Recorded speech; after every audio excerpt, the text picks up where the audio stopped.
За та бүхэнд энэ өдрийн мэнд хүргэе.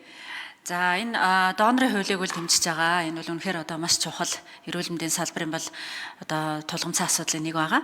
За энэ дээр би хоёр асуулт асуумаар байна л да. За нэгдүгээрх нь ер нь одоо донорыг одоо зөвхөн одоо санхүү гэхээсээ илүүтэй эрүүл мэндэд нь одоо шинжилгээнд хамруулах гэдэг юм уу. За одоо бүр яаралтай хүнд байдалд орсоод одоо эмнэлэг дээр очисон донорыг арай жаахан одоо өөр нөхцөл өөрч гэдэг юм уу ингэж одоо дэмжих урамшуулах чиглэл рүү одоо ямар бодлого ямар одоо зохицуулт энэ хуулинд орж байгаа вэ?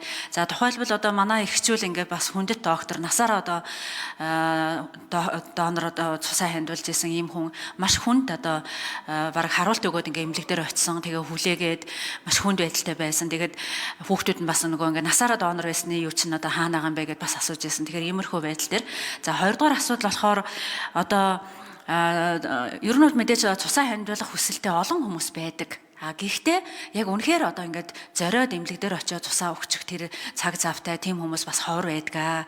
Тийм учраас олон улсад ч гэсэн бас одоо байгууллага дээр очиж яг ийм одоо цус хандуулах том хэмжээний аяныг одоо жилдээ нэг удаа ч юм уу зохион байгуулах тийм юм нь одоо донорын тоог бол бараг 3-4 дахин өсгдөг гэсэн ийм судалгаа байдаг юм байлээ. Тэгэхээр энэ талаар бас одоо ямар нэгэн зохицуул одоо хууль дээр бас суусноо.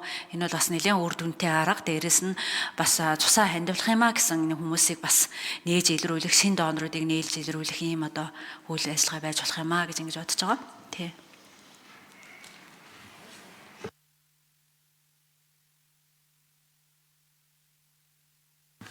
За ажлыг хариулъя. 4-р микрофон. Ингэц гишүүний асуултанд хариулъя. Эрүүл мэндийн яам Эрдэнэбаяр. За ер нь бол энэ сайн дурын авлахгүй гэдэг энэ одоо томьёолууд олон улсад байдаг ийм томьёолууд байж байгаа. Одоо хүчин төгөлдөр байгаа донорын тухай хууль дээр бас яг энэ нэр томьёолоороо ингэж явж байгаа. Тэгэхээр энэ бол одоо бид нар бас тухайн одоо хилцүүн талаас нь бас ингэж асууж ярилцаж тухайн үедээ одоо бас ингэж оруулж исэн энэ нэр томьёол энэ чигээр ингэж явж байгаа. За ер нь бол энэ бол тэгээд өөрөө энэ цусны донорын тухай хуулийн гол одоо бас амин сүнс нь бол бас энэ сайн дурын авлахгүй байхаа гэдэг энэ зарчим байгаад байгаа. За энэтэй холбоотойгоор таны асуусан энэ нөгөө одоо бас энэ урамшууллын асуудлууд бас байгаад байгаа. Цусаа олоодоо өгсөн хүмүүсээ яаж дэмжих вэ гэдэг. Ерөн зүгээр энэ хуулийн хэлэлцүүлгийн явц дээр бол бас энэ талаар яг таны яг хэлсэн томьёолоор ингээд тусгацсан байсан боловч зарчимтайгаа бас тодорхой хэмжээнд зөрчилдөд байгаа учраас энийг одоо бас оруулахгүйгээр ингээд одоо дүрм жирмийн зохицуултуудаа хийя гэдэг ийм байдлаар одоо явсан байж байгаа. За явлын хэлбэрээр цус цуглуулахтай бол албан байгууллагуудаар явж одоо бас цус цуглуулах үйл ажиллагааг бол ажлын өдөр болгон хийгдэж байгаа. За энэ үйл ажиллагаа бол нийт цус цуглуулалтын 40% эзэлдэг ийм онцлогтой. За тэгээ энийг бол одоо цус хэлбэл судлалын үндэсний төв бол яг Улаанбаатар хотын хэмжээнд одоо 1-2 сараар ингэж төлөвлөөд өөрөөр хэлбэл тухайн донор цусаа өхийн тулд бас тодорхой хэмжээний бэлтгэл хангасан байх ёстой. Ийм зүйл байдаг. Сайн унтаж амарсан байх ёстой. Одоо хүнд одоо төрлийн хоол идэхгүй байх ёстой. За өглөө нь өнгөтэй одоо сүү гэдэг юм уу, жуус одоо хэрэглэхгүй байх гэдэг юм уу.